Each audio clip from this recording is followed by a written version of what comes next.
friends of GP1.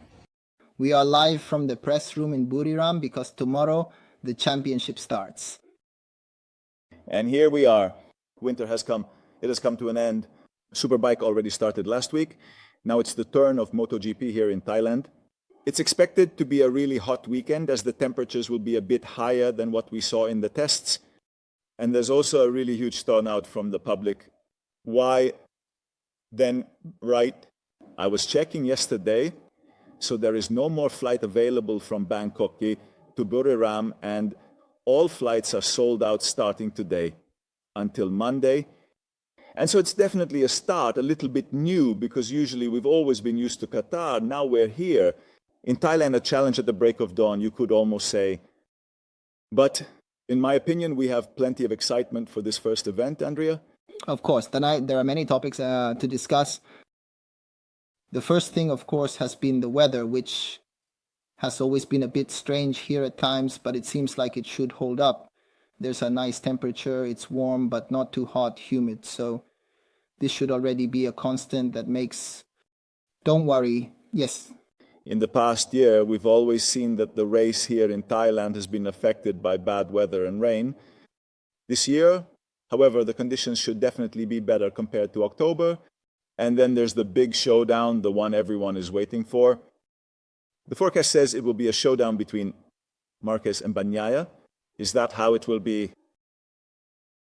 In the paddock, the predictions are very divided because clearly both riders come with a strong resume. Not bad, Marquez was the fastest in the tests, but we shouldn't forget that the track record still belongs to Bagnaia. And he also won last year. Yes, Pecco. Let's remember indeed that he won. The interesting thing is to see what the values will be afterwards. The test from 2 weeks ago, because in the test from 2 weeks ago, Mark was super fast on pace. In the race simulation, he did a total of 23 laps, all under 131. And I think that's a very important sign, so much so that on that occasion, Bagnaia said it without beating around the bush. Mark, at the moment, he's a bit more prepared, but now we need to see if it will be like that again. If Mark will be a step ahead again, then whether Pecco will be able to close the gap, remembering that Pecco in the tests, he hadn't done the race simulation, so we'll only see his race simulation on Friday. Another fundamental and important topic in these hours is obviously the absence. Martin has injured himself again. And in the paddock, people are wondering when he will be back on track because this time it seems like it's a bit more complicated injury. He has already undergone successful surgery, but it has been officially announced. Salvadori is in his place here in Thailand, but it's unlikely we'll see him on track already in Argentina. In short, we're talking about 2 weeks. So the real question is when he will be back on track, and opinions on this are quite divided. Yes, for sure. As far as we know, tomorrow Rivola will speak and he will hold a press conference with all the media present. Here on the circuit, the priority is definitely not to rush things and, of course, the hope is to have Martin back as soon as possible, but without rushing his recovery process, definitely on that front. Martin is quite a blow for Aprilia because, as we well remember, he got injured. On the first day of the test, he had to come back here instead. A new stop. And Aprilia is now moving forward with Marco Bezzecchi. A big shout out to Marco for what he did during the tests. I think he worked really well, and I would love to see Marco up there in front on Saturday in the sprint and also on Sunday, being able to fight for the podium. It definitely won't be easy because at the same time I see Alex Marquez doing really well, who had a great simulation in the tests race. He didn't make it to 23 laps like Mark did, but he did 15 laps, also under 131. Then there were a few minor issues and he had to stop. At the same time, I'm also curious about Franco Morbidelli. The interesting thing is that Aprilia, without Martin, has had to handle all the development. We'll see when Jorge will be back. We hope he returns soon. What situation will he find himself in? It definitely won't be an easy return because having missed the tests, he'll find an Aprilia that he doesn't know well yet. Let's say that also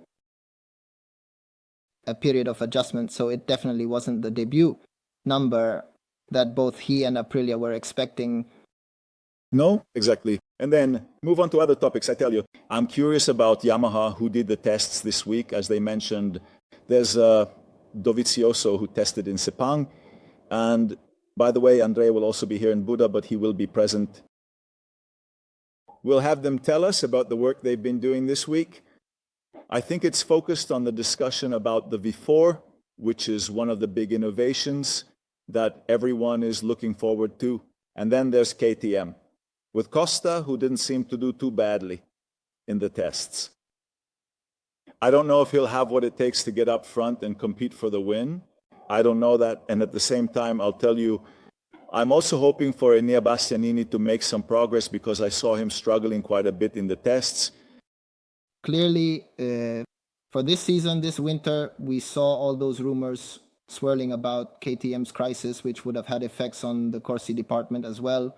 But it seems that things are calming down, that everything is falling into place. So this will definitely have, let's say, the influence also on the riders. Last night, I went out for dinner and I saw Costa very calm, very relaxed. So I think Costa could give us some satisfaction this year. So it could be another problem. But the level here at Ducati is high, because I think Ducati has taken another step forward this year, if not two. And I don't know how much Costa has been able to progress with KTM. We all absolutely hope so, because having a competitive team is definitely an important aspect.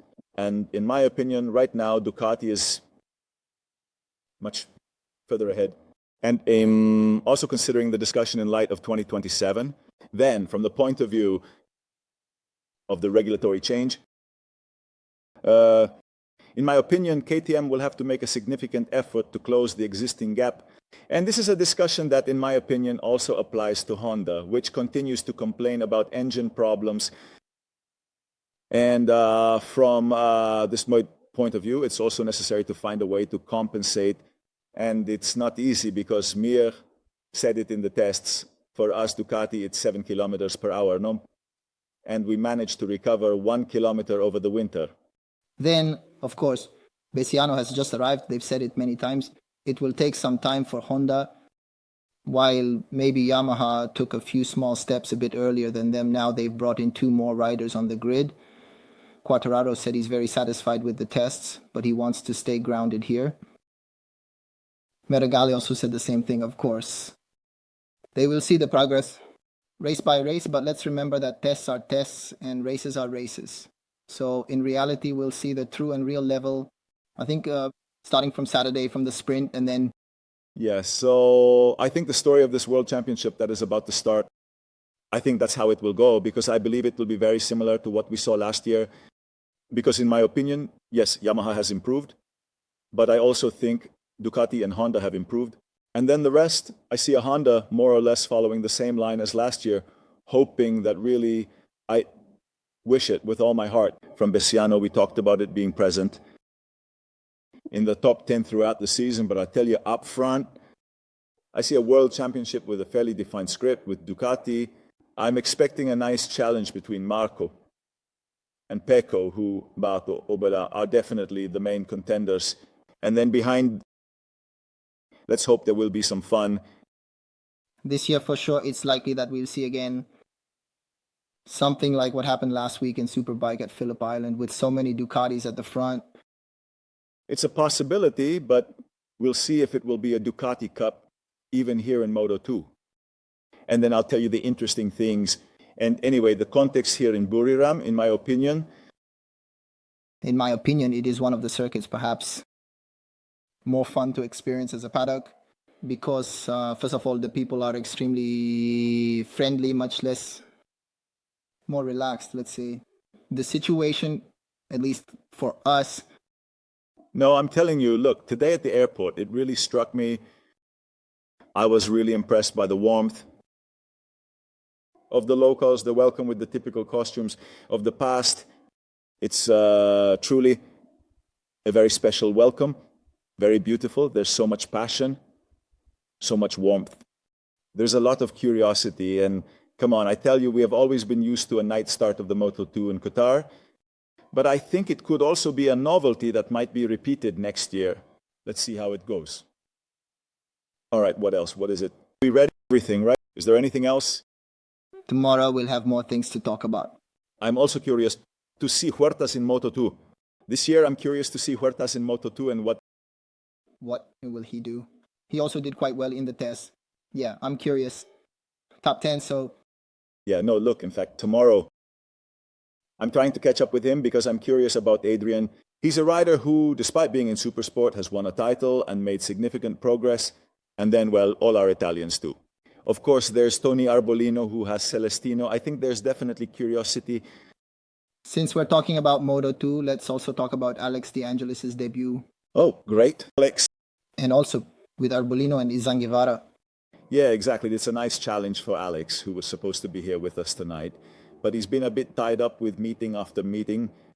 No, to Alex, we really wish him the best of luck. To the Wolf, a wonderful person, funny and everything, new look.